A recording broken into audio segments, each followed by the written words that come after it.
Hello दोस्तों, एक बार फिर आप नए वीडियो में सभी का स्वागत। आज हम पढ़ेंगे हिस्ट्री का पेपर है। यह तीसरी क्लास है। इनसे पहले 2 क्लास हो चुकी हैं।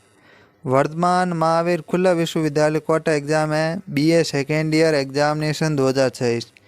पेपर कोड रहेगा HH04। History of India 1740-1947 AD। Bharat का इतिहास 1740 से 1947 ईस्वी। एग्ज़ाम डेट 20 अगस्त 2026 को है, जिसका भी एग्ज़ाम 20 अगस्त 2026 को है। पेपर कोड है HH04। उनके लिए इम्पोर्टेंट क्लास रहने वाली है। ये तीसरी क्लास है। इनसे पहले 2 क्लास हो चुकी हैं, वो दोनों भी ज़रूर देख लेना। ये तीसरी क्लास है। इनके बाद एक और क्लास आएगी 4। कुल मिला 4 क्लास होंगी, जिसमें आपको 80 से 90% क्वेश्चन मिल जाएंगे। और हमारे यूट्यूब चैनल बालाजी क्लासेस को सब्सक्राइब कर लेना। वीडियो अच्छा लगे लाइक कमेंट शेयर जरूर करें। पहला क्वेश्चन है, देव शासन व्यवस्था किसने प्रारंभ की? देद। बंगाल में देद शासन व्यवस्था रॉबर्ट क्लाउड ने 1765 ईस्वी में प्रारंभ की थी। अगला क्वेश्चन है, शाही संधि की नीति किस गवर्नर जनरल ने अपनाई? उत्तर, शाही संधि की नीति को लॉर्ड वेलेस्ली ने अपनाया और इसके माध्यम से अंग्रेजी ने भारतीय राज्यों पर अपना प्रभाव बढ़ाया। अगला क्वेश्चन है, बंगाल में देव शासन कब प्रारंभ हुआ? बंगाल में देव शासन 1765 में रॉबर्ट क्लाउड द्वारा प्रारंभ किया गया। रैयतवाड़ी व्यवस्था किस क्षेत्र में लागू की गई है? रैयतवाड़ी व्यवस्था मुख्यतः मद्रास बम्बई प्रेसिडेंसी क्षेत्रों में लागू की गई। बर्मा समाज की स्थापना किसने की? बर्मा समाज की स्थापना राजा राम मोहन राय ने 1828 ईस्वी में बर्मा समाज की स्थापना की। बंगाल विभाजन कब हुआ? बंगाल विभाजन कब हुआ? तो उत्तर, बंगाल विभाजन 1905 ईस्वी में लॉर्ड कर्जन द्वारा किया गया। मुस्लिम लीग की स्थापना कब हुई? तो उत्तर, अखिल भारतीय मुस्लिम लीग की स्थापना 1906 में हुई। कब हुई? 1906 में, ढाका। अगले क्वेश्चन खंड लघु उत्तरीय प्रश्न है, बक्सर के युद्ध के कारणों या परिणाम का वर्णन कीजिए। उत्तर है, बक्सर का युद्ध 22 अक्टूबर 1764 ईस्वी में अंग्रेजों और भारतीय शक्तियों के बीच हुआ। इस युद्ध में अंग्रेजी सेना का नेतृत्व हेक्टर मुनरो ने किया। दूसरी ओर बंगाल के मीर कासिम, अवध के नवाब शुजालुद्दा और मुगल साम्राज्य के साथ आलम द्वितीय ने संयुक्त सेना थी। मीर कासिम अंग्रेजों की बढ़ती शक्ति से परेशान था। उसने अपनी राजधानी मुंगेर स्थानांतरित की और सेना को मजबूत करने का प्रयास किया। अंग्रेजों ने संघर्ष के बाद उसने अवध के नवाब और मुगल सम्राट के सहयोग से प्राप्त किया। बक्सर के युद्ध में अंग्रेजों की विजय हुई। इसके बाद अंग्रेजों की राजनीतिक शक्ति बहुत बढ़ गई। 1765 के इलाहाबाद संधि के बाद मुगल सम्राट ने बंगाल, बिहार, उड़ीसा की दीवानी और अंग्रेजों के प्रदान की। इस युद्ध का सबसे महत्वपूर्ण परिणाम यह था कि बंगाल में अंग्रेजों की स्थिति मजबूत हो गई। कंपनी केवल व्यापारिक संस्था न रहकर एक प्रमुख राजनीतिक शक्ति बन गई।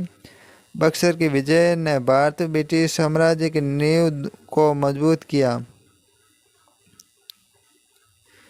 लॉर्ड डलहौजी की विलय नीति पर विवेचना कीजिए। लॉर्ड डलहौजी 1848 ने 1856 तक भारत गवर्नर जनरल रहा। उसने भारतीय राज्यों को ब्रिटिश साम्राज्य में मिलाने के लिए हड़प नीति या विलय नीति अपनाई। इस नीति के अनुसार जिन शासकों की अपनी संतान नहीं थी, उसके द्वारा गोद लिए गए पुत्र को उत्तराधिकारी मानने से अंग्रेज इनकार कर देते। इसके आधार पर संबंधित राज्य को ब्रिटिश साम्राज्य में मिला दिया जाता है। सतारा, झांसी, नागपुर और संबलपुर आदि राज्यों को इस नीति के अंतर्गत अंग्रेजी राज्य में मिला लिया गया। इसके अंतर्गत डलहौजी ने अवध को कुशासन का आरोप लगाकर 1856 में अपने अधिकार में ले लिया। इस नीति से भारतीय राजाओं और जनता में अंग्रेजों के प्रति असंतोष बढ़ा। विशेष रूप से झांसी की रानी लक्ष्मीबाई ने इसका विरोध किया। डलहौजी की विजय नीति 1857 की क्रांति के राजनीतिक कानून में महत्वपूर्ण मानी जाती। इस प्रकार इस नीति ने अंग्रेजों के साम्राज्य का विस्तार तो किया, लेकिन भारतीय शासकों में गहरा असंतोष भी पैदा किया। अगला क्वेश्चन। आगे बढ़ने से पहले हमारे YouTube channel Balaji class library को सब्सक्राइब कर लेना। वीडियो अच्छा लगे लाइक कमेंट शेयर जरूर करें। क्वेश्चन अगला। भारत में ब्रिटिश आर्थिक शोषण के प्रमुख रूपों का समझाइए।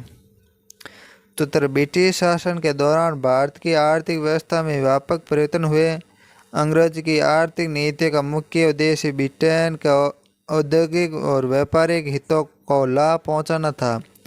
सबसे पहले अंग्रेजों ने भारतीय किसानों ने अधिक भू राजस्व वसूल किया। स्थानीय बंदोबस्त, रियायतवाड़ी और महलवाड़ी जैसी व्यवस्था के कारण किसानों पर आर्थिक बोझ भी बढ़ गया। अंग्रेजों ने भारतीय कुटीर और हस्तशिल्प उद्योगों को भी भारी नुकसान पहुंचाया। ब्रिटेन में निर्मित मशीनों से बने हुए कपड़े भारतीय बाजार में सस्ते दामों पर बेचे गए, जबकि भारतीय वस्तुओं ने निर्यात पर अनेक प्रतिबंध लगाए। किसानों को नील, कपास, अफीम आदि नकदी फसलें उगाने के लिए प्रेरित किया, बाध्य किया। इससे खाद्यान्न उत्पादन प्रभावित हुआ। भारत के कच्चे माल ब्रिटेन भेजा जाता, तैयार माल भारत में बेचा जाता। इस प्रकार भारत की संपत्ति धीरे धीरे ब्रिटेन की ओर जाती रही। इसे धन निष्कासन कहा गया। इसे आर्थिक शोषण के कारण भारत में गरीबी, बेरोजगारी, कृषि संकट, उद्योगों के पतन की समस्या बढ़ी। अगला क्वेश्चन है। बंगाल विभाजन और स्वदेशी आंदोलन का वर्णन कीजिए। उत्तर है। लॉर्ड कर्जन ने 1905 ईस्वी में बंगाल का विभाजन किया। अंग्रेजों ने इसे प्रशासनिक सुविधा का आधार बताया, लेकिन भारतीय राष्ट्रवादियों ने इसे फूट डालो और शासन करो की नीति माना।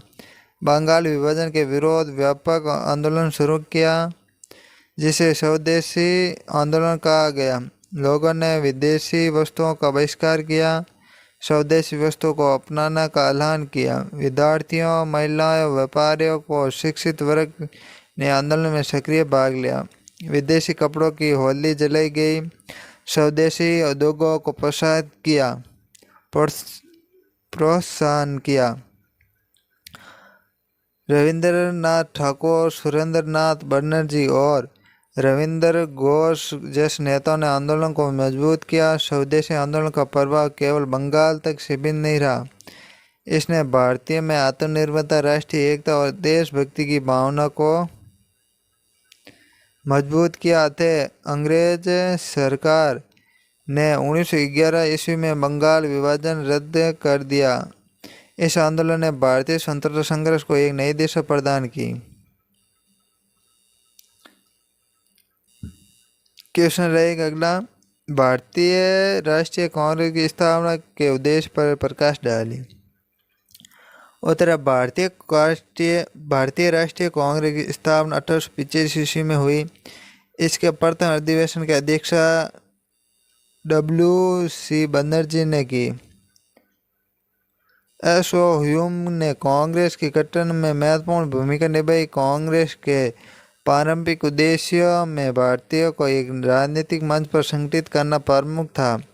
कांग्रेस का प्रमुख उद्देश्य विभिन्न क्षेत्रों और वर्गों के भारतीय बीच एकता स्थापित करना। कांग्रेस ने भारतीय को प्रशासन में अधिक प्रतिनिधित्व करने देने की मांग की। उसने विधान परिषदों का विस्तार, सरकारी सेवाओं में भारतीयों को भागीदारी और प्रशासनिक सुधार की मांग की। पारंपरिक कांग्रेस नेताओं ने संवैधानिक और शांतिपूर्ण तरीकों को अपनाया। वे प्रार्थना, निवेदन और तर्क के माध्यम से सरकार पर दबाव डालना चाहती थी। कांग्रेस ने भारतीयों को राजनीतिक जागरूकता पैदा की और धीरे धीरे राष्ट्रीय भावना को मजबूत किया। आगे चलकर यह संस्था भारतीय स्वतंत्रता आंदोलन की प्रमुख राजनीतिक शक्ति बनी। अगला क्वेश्चन है, मुस्लिम लीग की स्थापना के कारणों का वर्णन कीजिए। मुस्लिम लीग स्थापना के कारणों का विवेचन वर्णन कीजिए। उत्तर है, अखिल भारतीय मुस्लिम लीग की स्थापना 1906 ईस्वी ढाका में हुई। इसके गठन के पीछे कई राजनीतिक सामाजिक कारण थे। 1857 के बाद अंग्रेजों ने भारतीय समाज में विभिन्न समुदायों के बीच राजनीतिक दूरी बढ़ाने की नीति अपनाई। मुस्लिम अभिजात वर्ग के कुछ नेताओं का यह चिंता थी कि प्रतिनिधि शासन में हिंदू समुदाय का प्रभाव अधिक हो सकता है। सर सैयद अहमद खान ने मुस्लिम समाज में आधुनिक शिक्षा और राजनीतिक जागरूकता के विकास में महत्वपूर्ण भूमिका निभाई। बाद में मुस्लिम नेताओं ने अपने राजनीतिक हितों की रक्षा के लिए एक अलग संगठन की आवश्यकता महसूस की। 1905 के बंगाल विभाजन और इसके बाद राजनीतिक घटनाक्रमों ने भी मुस्लिम नेताओं की राजनीति को प्रभावित किया। 1906 में मुस्लिम नेताओं ने एक प्रतिनिधि मंडल ने वायसराय मुलाकात की। उसी वर्ष ढाका में मुस्लिम लीग की स्थापना हुई। प्रारंभ में इसका उद्देश्य मुस्लिम समुदाय के राजनीतिक अधिकारों की रक्षा करना और सरकार के सामने उनकी मांगों को रखना था। बाद में उसकी राजनीतिक महत्वपूर्ण परिवर्तन हुए और यह भारत के विभाजन की राजनीतिक प्रमुख संस्था बन गई। अगला क्वेश्चन है, होम रूल आंदोलन के उद्देश्य और महत्वपूर्ण बताइए। उत्तर है, होम रूल आंदोलन प्रथम विश्व युद्ध के समय भारत में स्वशासन की मांग को मजबूत करने के लिए चलाया गया। इसके प्रमुख नेताओं में बाल गंगाधर तिलक, एनी बेसेंट थे। तिलक ने अप्रैल 1916 में अपने क्षेत्र में होम रूल लीग की स्थापना की, जबकि एनी बेसेंट ने भी 1916 में अपना संगठन बनाया। इस आंदोलन का प्रमुख उद्देश्य भारत के लिए स्वशासन प्राप्त करना था। आंदोलन के नेताओं ने सभाओं और भाषणों का, समाचार पत्र और प्रचार के माध्यम से जनता को राजनीतिक रूप से जागरूक किया। होम रूल आंदोलन ने भारतीय राजनीति में नई ऊर्जा पैदा की। इसने शिक्षित वर्ग के साथ साथ सामान्य जनता में भी राजनीतिक चेतना बढ़ाई। इस आंदोलन के कारण अंग्रेज ने नरम और उग्र विचारों वाले नेताओं के बीच सहयोग बढ़ा। इसने आगे चलकर गांधी जी ने नेतृत्व होने वाले व्यापक जन आंदोलन के लिए वातावरण तैयार किया। इस प्रकार होम रूल आंदोलन ने भारतीय स्वतंत्रता संग्राम स्वशासन की मांग को अधिक प्रभावशाली बनाया। अगला क्वेश्चन है, आगे बढ़ने पहले हमारे YouTube channel Balaji Colours Berry को सब्सक्राइब कर लेना और हमारा टेलीग्राम ग्रुप भी ज्वाइन कर लेना और वीडियो अच्छा लगे लाइक कमेंट शेयर जरूर करें। क्वेश्चन है, सविनय अवज्ञा आंदोलन का संक्षिप्त वर्णन कीजिए। सविनय अवज्ञा आंदोलन महात्मा गांधी ने नेतृत्व में 1930 ने प्रारंभ किया। इसका उद्देश्य अन्यायपूर्ण ब्रिटिश कानूनों का अहिंसक ढंग से उल्लंघन करना था। आंदोलन की शुरुआती दांडी मार्च से हुई। गांधी जी ने साबरमती आश्रम से दांडी तक यात्रा करके नमक कानून तोड़ो, नमक कानून का विरोध आंदोलन का प्रमुख प्रतीक बनाया गया। देश ने विभिन्न भागों में लोगों के विदेशी वस्तुओं का बहिष्कार किया, करों का विद्रोह किया ब्रिटिश कानूनों की अवज्ञा की, महिलाओं ने भी बड़ी संख्या में भाग लिया। अंग्रेज सरकार ने आंदोलन को दबाने के लिए अनेक नेताओं और कार्यकर्ताओं को गिरफ्तार किया। बाद में गांधी इरविन समझौता हुआ। गांधी जी ने गोलमेज सम्मेलन में भाग लिया। यदि भी आंदोलन तत्काल स्वतंत्रता प्राप्त नहीं कर सका, लेकिन इसने ब्रिटिश शासन के विरोध जन भागीदारी को बहुत व्यापक बनाया और स्वतंत्रता की मांग को मजबूत किया। अगला खंड है शहीद दीर्घ 3%। किसने भारत में ब्रिटिश सत्ता के विस्तार की प्रक्रिया का क्रमबद्ध वर्णन कीजिए। उत्तर है भारत में ब्रिटिश सत्ता का विस्तार एक लंबी राजनीतिक और सैन्य प्रक्रिया का परिणाम था। प्रारंभ में ईस्ट इंडिया कंपनी भारत में व्यापार करने आई थी, लेकिन धीरे धीरे उसने राजनीतिक शक्ति का प्राप्त कर ली। प्लासी का युद्ध 1757 अंग्रेजों के लिए निर्णायक घटना थी। रॉबर्ट क्लाउड ने सिराजुद्दौला को पराजित किया। इसके बाद बंगाल में अंग्रेजों को प्रभाव तेजी से बढ़ा। बक्सर के युद्ध 1764 में अंग्रेजों ने मीर कासिम और शुजाउद्दौला और शाह आलम द्वितीय की संयुक्त सेना को हराया। 1765 में कंपनी को बंगाल, बिहार, उड़ीसा की दीवानी प्राप्त हुई। दक्षिण भारत में अंग्रेजों ने कर्नाटक युद्धों के माध्यम से फ्रांसीसी प्रभाव को समाप्त किया। इसके बाद अंग्रेजों ने मैसूर के विरुद्ध युद्ध किए और अतः टीपू सुल्तान की शक्ति समाप्त कर दी। मराठा के विरुद्ध हुए आंग्ल मराठा युद्ध के बाद अंग्रेजों का पश्चिमी और मध्य भारत पर प्रभाव बढ़ गया। लॉर्ड वेलेस्ली ने सहायक संधि की नीति अपनाई। इसके माध्यम से अनेक भारतीय शासकों अंग्रेजों पर निर्भर हो गए। बाद में लॉर्ड डलहौजी ने विलय नीति अपनाकर सतारा, झांसी, नागपुर आदि राज्यों को अंग्रेजी राज्य में मिला दिया। 1856 में अवध का विलय किया गया।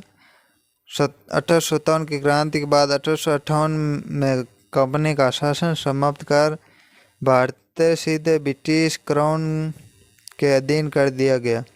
इस प्रकार युद्धों और संधियों, कूटनीति और प्रशासनिक नीतियों के माध्यम से अंग्रेजों ने भारत के विशाल क्षेत्र पर अपना प्रभुत्व स्थापित किया। अगला क्वेश्चन रहेगा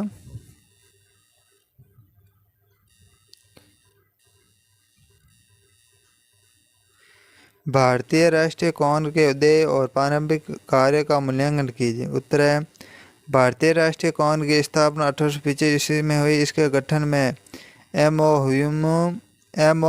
ह्यूम ने महत्वपूर्ण भूमिका निभाई और इसके प्रथम अधिवेशन की अध्यक्षता W.C. बनर्जी ने की। कांग्रेस के उदय के पीछे भारतीय में बढ़ती राजनीतिक जागरूकता और अंग्रेजी शिक्षा का प्रसार, सामाजिक समाचार पत्रों का विकास और विभिन्न सामाजिक धार्मिक सुधार आंदोलन का प्रभाव था। कांग्रेस के पारंपरिक नेता को उदारवादी और नरमपंथी कहा जाता।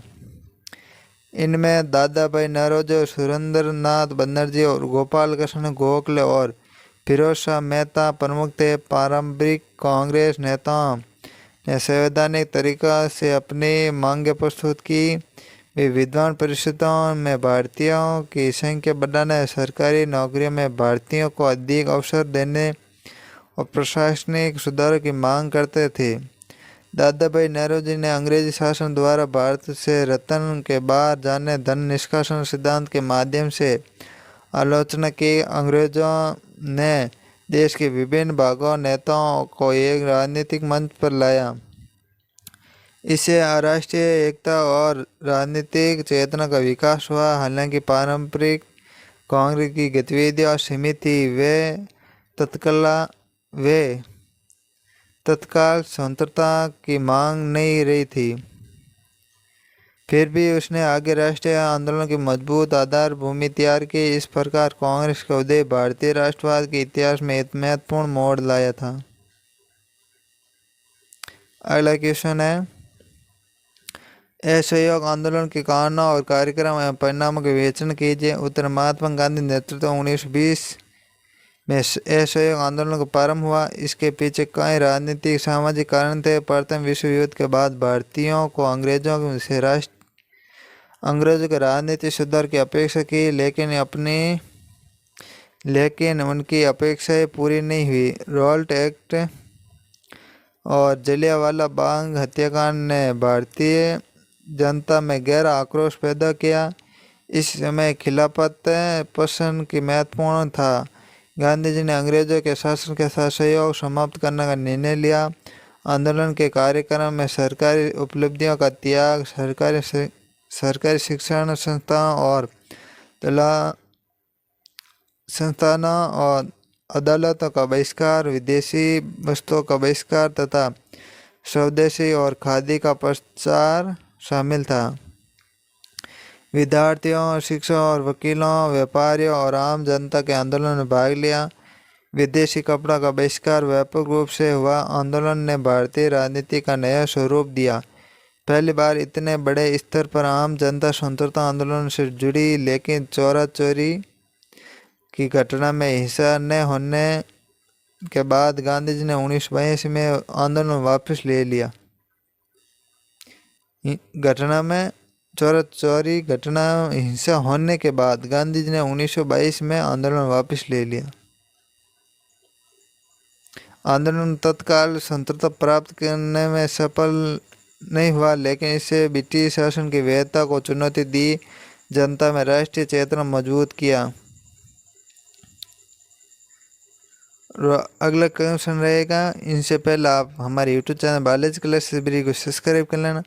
वीडियो अच्छा लगे लाइक कमेंट शेयर जरूर करें और वीडियो पर हाइप जरूर करें। ये एक अलग ऑप्शन आ रहा है, हाइप जरूर करें। आप 3 बार हाइप कर सकते हैं। और इनसे पहले हमने 2 क्लास ले चुके हैं, वो भी देख लेना। ये तीसरी क्लास है। इनके बाद एक क्लास और आएगी, चौथी। और ये HI04 भारत का इतिहास है, हिस्ट्री ऑफ इंडिया। किसने भारत के राष्ट्रीय आंदोलन में सुभाष चंद्र बोस एवं आज़ाद हिंद आंदोलन के योगदान का वर्णन कीजिए। उत्तर, सुभाष चंद्र बोस भारतीय स्वतंत्रता आंदोलन के प्रमुख राष्ट्रवादी नेताओं में थे। वे पूर्ण स्वतंत्रता और ब्रिटिश शासन के विरोध सक्रिय संघर्ष के समर्थन थे। सुभाष चंद्र बोस भारतीय राष्ट्रीय कांग्रेस के अध्यक्ष भी रहे। बाद में राजनीतिक मतभेदों के कारण उन्होंने फॉरवर्ड ब्लॉक का गठन किया। द्वितीय विश्व युद्ध के दौरान बोस भारत से बाहर गए और भारत की स्वतंत्रता के लिए अंतर्राष्ट्रीय समर्थन प्राप्त करने का प्रयास किया।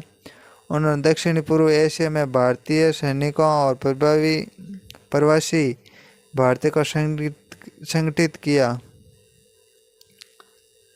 आज़ाद हिंद फौज का प्रारंभिक गठन मोहन सिंह ने किया। बाद में सुभाष चंद्र बोस ने इसका पुनर्गठन और नेतृत्व किया। उन्होंने दिल्ली चलो का नारा दिया, सैनिकों और स्वतंत्रता के लिए संघर्ष करने के लिए प्रेरित किया। बोस ने आज़ाद हिंद सरकार की स्थापना की और स्वतंत्र भारत की कल्पना को अंतर्राष्ट्रीय स्तर पर प्रस्तुत किया। आज़ाद हिंद फौज ने भारत की सीमा की ओर बढ़ते हुए ब्रिटिश सेना के विरुद्ध युद्ध किया। सैन्य दृष्टि ने यह अभियान सफल नहीं हुआ, लेकिन आज़ाद हिंद फौज ने सैनिकों पर चले मुकदमों ने भारत में व्यापक जन भावना पैदा की। सुभाष चंद्र बोस और आज़ाद हिंद आंदोलन ने भारतीयों में त्याग, साहस और सशस्त्र संघर्ष की भावना को मजबूत किया। इनके प्रभाव ने ब्रिटिश शासन की सैन्य राजनीतिक स्थिति पर भी दबाव डाला। इस प्रकार सुभाष चंद्र बोस और आज़ाद हिंद फौज ने भारतीय स्वतंत्रता आंदोलन को एक अलग महत्वपूर्ण दिशा प्रदान की। और ऐसे वीडियो देखने के लिए हमारे YouTube channel Balaji classes library को सब्सक्राइब कर लेना। वीडियो अच्छा लगा लाइक कमेंट शेयर जरूर करें। यह था history of India paper code HI04 history की क्लास थी। यह HI04 पेपर कोड था। ये तीसरी क्लास थी। इनसे पहले 2 क्लास हो चुकी है, वो भी एक बार ज़रूर देखें। और वीडियो अच्छा लगे तो कमेंट लाइक शेयर ज़रूर करें। और हमारा टेलीग्राम ग्रुप भी ज्वाइन कर लेना, बायोलॉजिकल लाइब्रेरी।